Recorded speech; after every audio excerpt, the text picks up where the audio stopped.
You're listening to the Visionary Lifestyle Podcast, the show that's dedicated to raising consciousness and empowering you to activate your highest potential.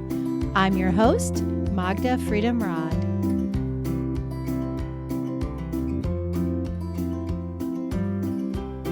Today's guest is Indu Sharma. Indu is a yoga instructor at the Parmarth Niketan Ashram in Rishikesh, India. She has a diploma in yoga and naturopathy, a master's degree in yoga, yogic science, and human consciousness, and also holds a PhD in yoga. She teaches regular yoga classes at the ashram, is a featured instructor at the International Yoga Festival, and along with her mentor, Mata Ji, provides instruction for all the teacher trainings at the ashram. Being trained and practicing yoga in the West, I was deeply called to India to experience the real thing. Rishikesh is known as the birthplace of yoga, so what better place to dive in than there? I met Indu when I became her student at daily 7 a.m. yoga classes when I arrived at the ashram during my first trip to India. I was really excited to attend the classes there because I was seeking a truly authentic Indian yoga experience, and she provided exactly that. I was so inspired by her teaching and practice. After asking her questions after class every day, I finally asked her to do this interview. She's so busy with her classes, but was really kind enough to squeeze in some time for this. I hope you can grab a notebook for this one and take notes because she shares a lot of wisdom. Of course, the show notes will also have links to much of what we talk about. So, without further ado, on with the show. Enjoy. Indu, welcome to the show. Thank you. Thank you for being here with me today. I've already introduced you in before the interview, so we don't need to go so much into who you are, but my first question for you is, how long have you personally been teaching or practicing yoga? 15 years. Practicing 15 years. Yes. Okay. And how long have you been teaching? It's more than 10 years. Okay, great. And you've always been here at Parmarth Niketan, or how long? Yes. Yeah, 15 years is going to complete. Okay. And did you do your teacher training here? No, I learned from university, Indian University. Oh, okay. So first I did diploma in yoga and naturopathy. And naturopathy also. And then I did master degree in yoga, yogic science and human consciousness. And then I did PhD in yoga. Wow. See, there's no bio on you, so I didn't know you had that much education in this. So you have a degree in human consciousness. Yes, yoga and human consciousness. Yoga and human consciousness. Can you explain what that degree is? Yeah. It's all about the yoga, the means of yoga, and about the human body, everything about the human, the body, the mind, the prana, so everything. And then how to unite yourself with yourself, how to unite you with yourself. So there are different means. So I learned everything. Wow, because yoga means union. Yoga means union, but there are different personalities. Right. And according to your personality, you like something, but maybe other person don't like it. It's a different personality. So there are different means. According to your personality, you can choose it. And then you can reach to your level. You can unite yourself. Right. With yourself. Right. With your higher self, right? With the higher self. Like your little me with your big me, right? No. No? No.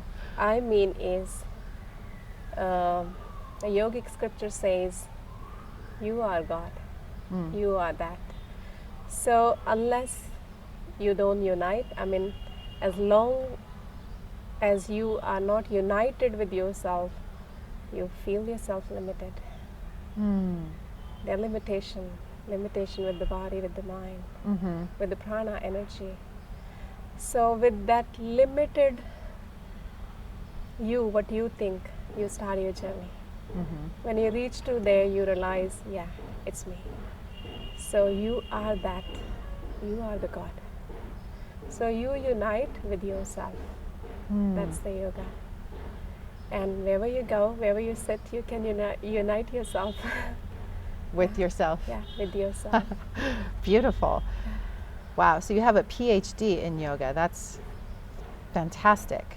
No wonder. I mean, you're such an incredible teacher. I've been enjoying your classes here at Parmarth Niketan Ashram for about 3 weeks now. I missed only one day because I had to do an interview in the morning, but I really don't want to miss your classes. I'm deeply enjoying them.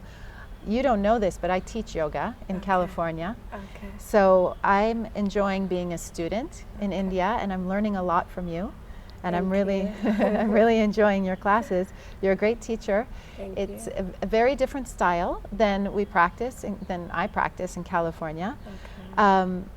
I love that you start every class with so much pranayama. There's a lot of cleansing the nasal passages. What is the value of that? The yoga begin if we look at the 8 limbs of yoga, according to Hatha Yoga. Yes. So the first step is the cleansing, is the Shat Karmas. And we do lots of Kapalbhati, which is one of the cleansing practices. I would say that it's the early morning. Right. People are sleepy. The prana is like really dormant. Dormant, yeah. So they're lazy. So I just try to make them awake. I try to charge their prana. Oh, cool. So this is the way I choose. So we give lots of cleansing practices so they can breathe properly, they feel the circulation, they feel, they are awakened. Their brain is working now, it's awakened fully. So we always begin with the cleansing practices, which is although there are 6 cleansing practices, but Kapalbhati is one of the cleansing practice. We say pranayama, but it's not. It's preparing your body to receive prana. Like before pouring milk in the utensil, you wash it. So the same way we clear the body, we try to clean ourselves, then we are ready to receive. So it's preparation. It's preparation for cleansing, like taking bath. Right, but for your nasal passages. But nasal, brain, the whole digestive system. Great. Okay, it's the good. Main system. It's good to understand that. And that practice we're doing is called say it again? Kapalbhati. Kapalbhati. Okay. Yeah, so I want to learn more about that. I'm going to Google and learn more about that. Thank you. And one of the practices I'm really enjoying that you do, it's a pranayama, and you need to tell me the name of it, but I'm really enjoying it. I've never seen it before. Is when we put the thumbs in our ears and the hands on top of our head. Pranayama. Say it again. Bhramari Pranayama. Okay. And so we put our thumbs in our ears, we put our fingers up towards the crown, right? And we hum Om with the mouth closed 9 times. Yes. I felt the first time we did this, I felt such a charge of energy, such a buzz in my body. And every time you start doing it, I go, yay, she's doing it again. I look forward to it. I really enjoy it. Can you tell us more about this practice and the benefits and the history? Yes. Thank you. So this is called Bhramari Pranayama. And it's also called Nada Yoga practice. Nada. Because nada. Okay. Because nada is a sound. So here we close our ears, we close our eyes, we focus on the nada, on the sound. So it's a pranayama, and then it's so meditative, it becomes like a meditation. Yes. You can do hours and hours. In yogis, they do this Bhramari Pranayama, or you can say Nada Yoga practice at midnight when there is no noise, and you just, at the beginning, you create sound, and then you're able to hear, listen, inner sounds, which means you're progressing. Oh. So is it always humming Om with the mouth closed? It's humming sound. It's Any like sound? Different no, mantra? just sound. And just you close mouth, you just make sound like humming sound. Oh, okay. But when you sing Om with closed mouth, it's easy. Yes. That's why we're I say familiar with this sound, so it makes it easier. Okay, so any sound. Any sound. But with closed mouth, they just one sound. It's Right. And why 9 times? It's the shortest of the time. The minimum. But you can do many times, no problem. You can just keep going and keep going, and just every breath is just humming some sound. Yes. And ideally when it's quiet outside, right? You close ears so you don't hear sound. It doesn't disturb. You Right. close eyes so you can't see, but you just feel. Yeah, the vibration is so strong. I'm really enjoying that And practice. it calms down the mind. It charges the body.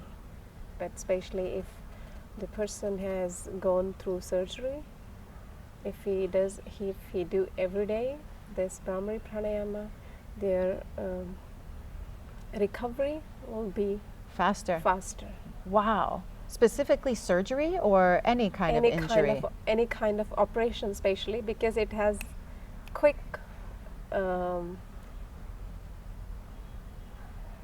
recovery. The it healing work on effect. the tissues and cells. Oh, wow. So good if any kind of the injury and all, but especially this, because it takes time. Surgery, after surgery, I know. Right. I have gone through that. Oh. So it takes time, many, I would say, months. Right. So it Not it just speeds days. up the healing It for speed the up body. the healing. Can it be done, say, laying down in a hospital bed? No, or no, do you no. have to be sitting up to do it you properly? must sit. You Okay. must sit, not on the lying position, Okay. because then it can have negative effect on your ears. Oh, okay. So just be careful. So specifically, okay. So Sitting. hopefully your surgery is one where you can sit you up can and do sit this on practice. a chair. You can just have Yeah. support of To the do this wall. healing. Yeah, I'm super enjoying that. And you're a big part of your class. It also always starts. The very first thing you do is you chant these mantras, and I'm really enjoying that. And in the West, we don't do as much chanting unless it's Kundalini. Like Kundalini, there's so much chanting. But in the classes that I teach and most of the classes that I attend, there's not much chanting. But I'm deeply enjoying the chants that you offer. You always start with this beautiful chant, and your voice fills the room. And I've heard many people coming out of the class, and they comment, "Wow, her voice is so powerful," because you have such a strong. I mean, it's coming. You just feel it from such a deep place, and how you are singing the chants even.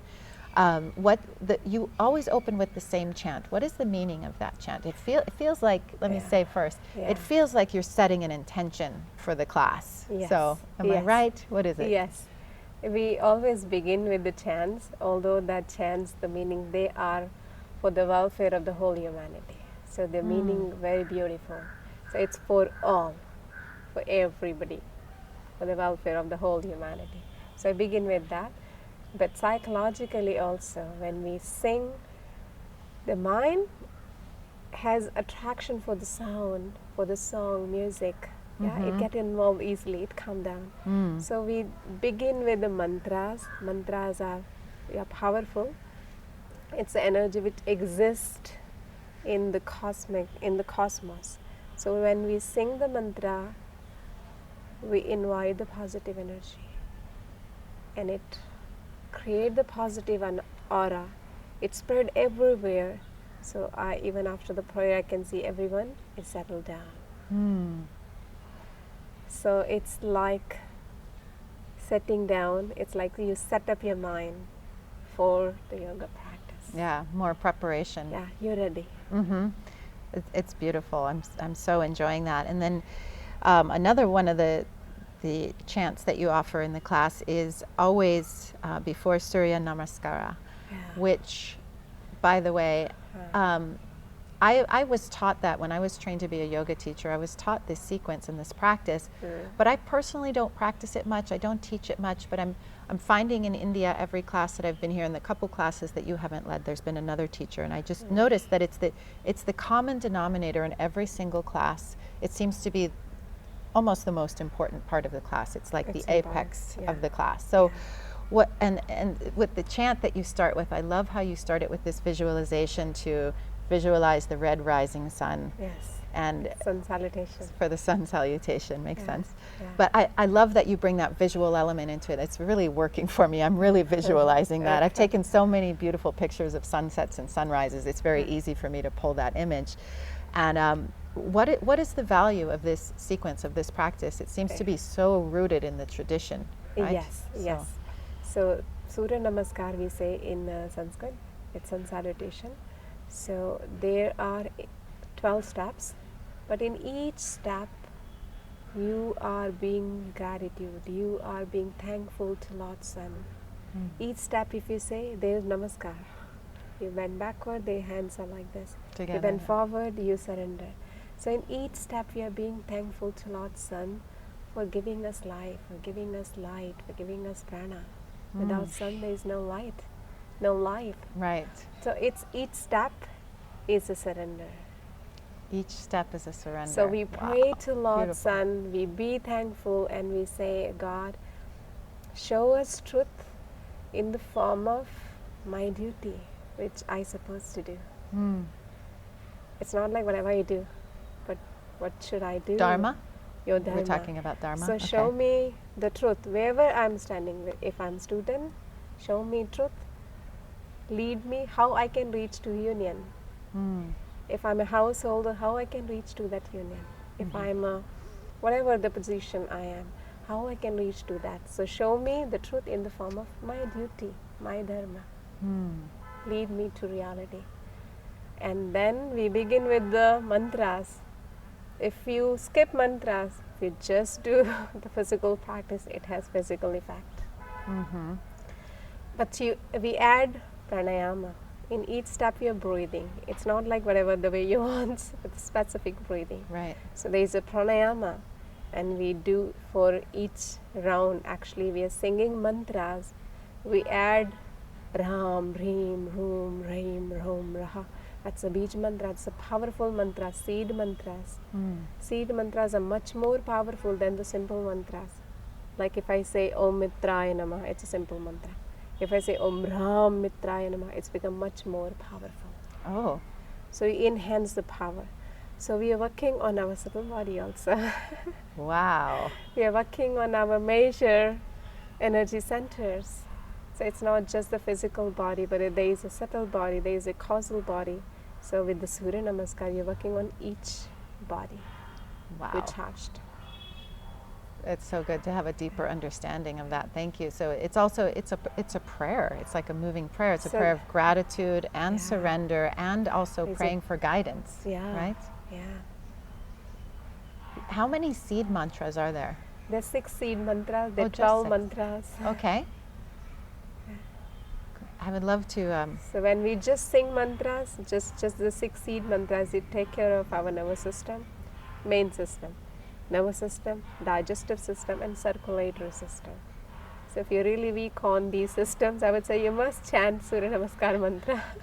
So all 6 are included in the Surya Namaskar Yes. mantra. Yes. Okay. So we'll have to get a good link to that and include it in the show notes so people can look it up. You lead trainings here at Yes. Parmarth, correct? Yes, me and Mataji, the one more teacher, Oh. my guru. Your guru, Mataji, and you both lead the trainings here. So what trainings do you offer here? We basically offer, it's a traditional Hatha Yoga, Okay. in which we give asanas, pranayamas, mudras, shatkarmas, bandhas, meditation. We give yoga nidra, we give kriya yoga, which is the combination of asana, pranayama, mudra, bandha, and meditation, kundalini. You can say Indian kundalini. So we give that, we give chanting, we give philosophy. So we try to add everything. That's all wrapped up into one Yes. training? Yes, in one train. Our short-term courses, if it's it's a 2 days course. But even that 2 days course, you get everything. 2 days? You teach 2 all of that days. in 2 days? No. Short-term course is a 2 days course. Okay. Then there is 5 days course, there are 2 weeks course, there are 1 month course, there Okay. are 15 days course, Okay. different levels. I see. Yeah. Okay. So what I'm saying is like the short-term course is the 2 days course. But even that 2 days, if you take that course, you won't get bored. You will get everything. There is a philosophy, there is a chanting, there is a yoga nidra, meditation, nada yoga, pranayama, asanas, everything. Wow. Okay. And how much time do you need to do to get a certification? Like, I'm just thinking about people that might be listening to this that are saying, I want to do a yoga teacher training in India. This sounds amazing. I want to be a teacher. I want to be a certified teacher. What length of training do people need to do to I would get say certified? I would say if they want to do our teachers training course, which is now certified by the Yoga Alliance, and So I would say the first level for them is a beginner's foundation yoga course, which is 2 weeks course. They will get certificate, and then there is a second level which is called intensive yoga course. It's again 2 weeks course, and then the third level comes is a teacher's training course. Okay. Yoga is vast, so if they want to learn everything, I would say let's go through the levels so they can digest everything, and then they become good teacher. Right. Wow. Yes, I know there's so much yoga vast. teacher training, but I mean, just even in Rishikesh, walking around, there's every other door is a yoga teacher training, and I think maybe it's difficult for people to know which one is actually quality, because maybe there's some out there that are not, traditional, true quality trainings, right? But it certainly sounds like this one is very deep and thorough in our and courses, quality. many teachers come. Those have done the 500 hours yoga teachers training course, but still they're coming. Yeah, I would love to do more training here with you. I mean, I'm happy to learn about this myself. I'm always wanting to be a student and deepen my own understanding, for myself as well as for teaching. And I think doing a teacher training is or any training is valuable for students, even if they don't want to teach, because I noticed when I did my training, my own personal practice went so much deeper, like a completely different level of being in my body and understanding and my own awakening and health and well-being and peace of mind and all of it. I mean, I would highly recommend people to do as much yoga as they can and as much training as they can. I would love for people to come here and do this training with you. So some of the breathing techniques that you start with, some of maybe they're, I don't know if they're pranayama or they're cleansing. I'm thinking now at listening to, maybe they're more of the cleansing techniques. Feel Kundalini-ish, right? When we do the fast breathing with the fast motion of, say, the arms, is this Hatha or is this Kundalini? It's a Hatha yoga, I would say. Everything is Hatha yoga. Whether you say Kundalini, power yoga. Kundalini is everything is under the umbrella. Hatha is the umbrella yoga. for all yoga. Yes. Okay. So maybe I would say other styles, they are a bit close to each other. You will feel a little bit similarity. Yeah, it feels more similar to what I know as Kundalini. Yes. But in Hatha yoga, you free. You're not stick to one thing, like, oh, you have to go like this. You open. What you feel, what you experience, you're ready to give. You hold the traditional, and then you're ready to give that in your own way. That's freedom you have in Hatha yoga. Yeah, you have the freedom to kind of make it your own. Yeah. How do you talk? I want to talk about chakras a little bit. You speak a little bit about the chakras, especially in general class. There's no time. Yeah, there's not enough time. It's a 1-hour class, but the third eye chakra you talk the most about, which I love because my show is called Visionary Yoga. Visionary Lifestyle is my company because I'm so attracted to this third eye. It's all visionary. It's all about this higher perspective. Yes. How much of the teaching that you do here, and how much of your classes outside of this 1 hour we get to share together in the mornings, is focusing on the chakras or integrating the chakras in the practice? Yeah. I would say everything that I'm teaching them, it's connected with the chakras. Everything. So although sometimes I'm not saying, but they're doing. So they're doing because the practice is related, is connected to their chakras. That's why they feel good. Right. Because they're working. Right. Although they don't know the names, but they're doing. Right. And that's make them happy, make them light, make them feel light. So would you say that the yoga practice, like simple Kapalabhati we do, it's very much connected here. The third eye. When you're done, if you're really doing in the right way, your breath is stopped, and you feel light here. Yeah, your vision Because just opens up, the cleansing intuition. your third eye. Yeah, that was my next question. Is the work that we're doing on the chakras through this yoga?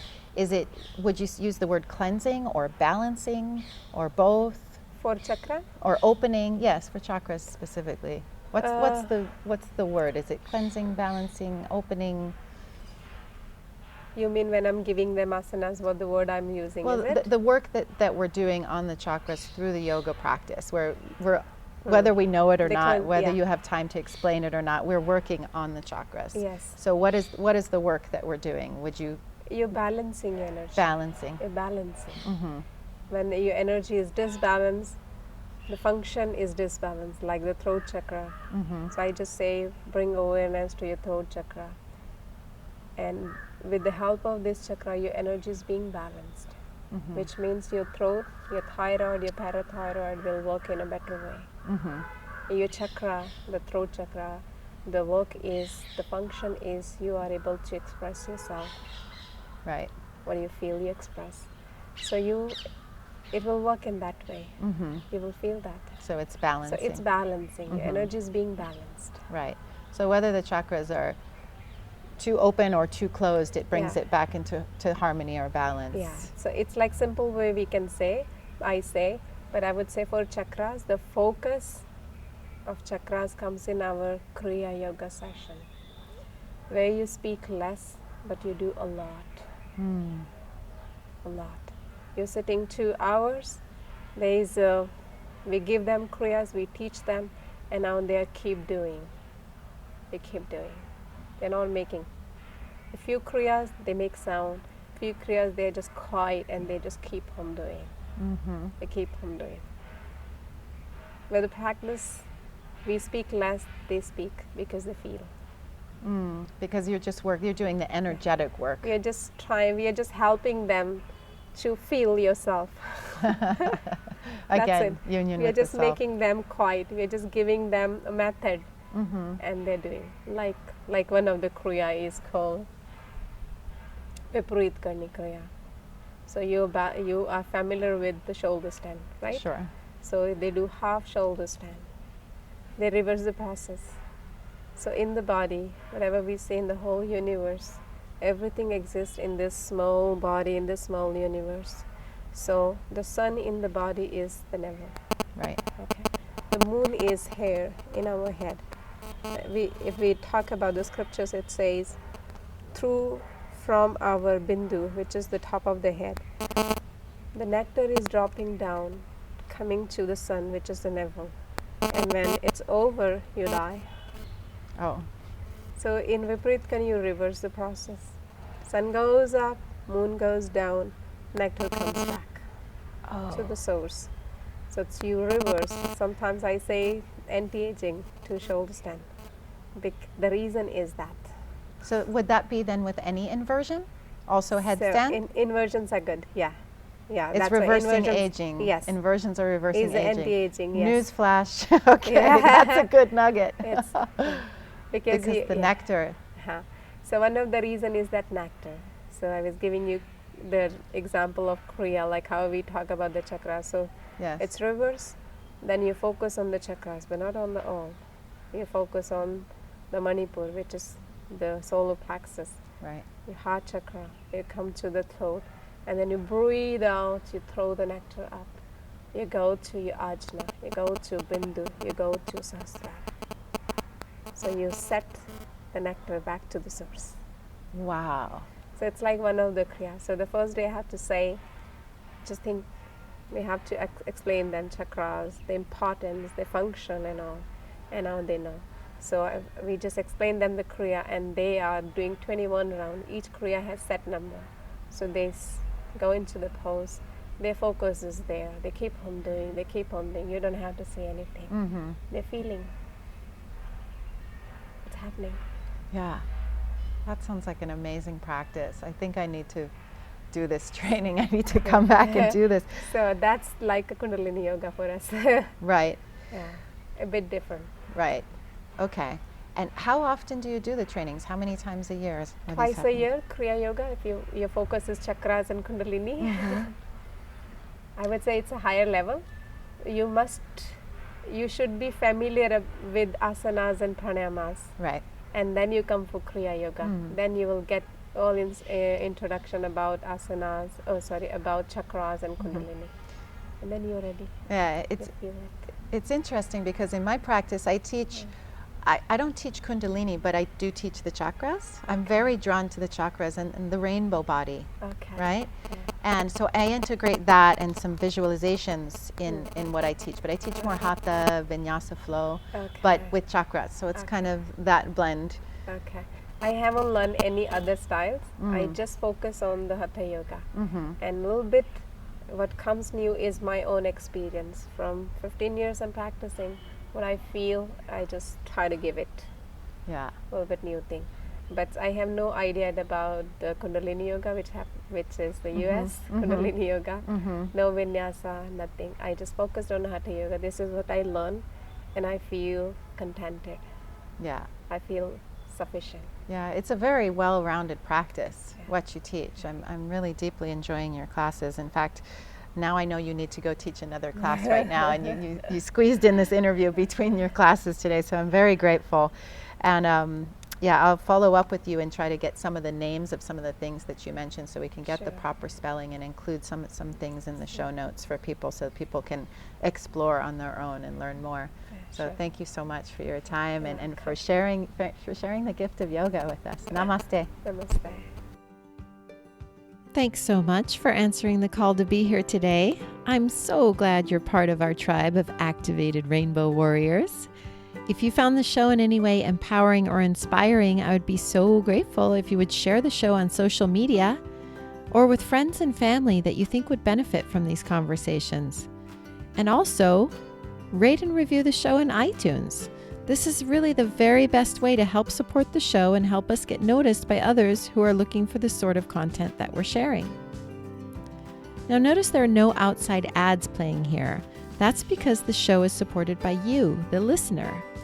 You can become a patron of the show with a small monthly donation by checking out the perks on our Patreon page at patreon.com/visionary lifestyle and signing up there. There's also a one-time donation button on the podcast page of the website if that suits you better. And just so you know, your donations help to cover the necessary out-of-pocket monthly expenses to produce the show and will also help us grow so we can inspire and educate even more people. And hey tribe, I'd love to hear from you. Visit me at visionary-lifestyle.com and please tell me your comments and questions. I really look forward to connecting with you. I love you. Namaste.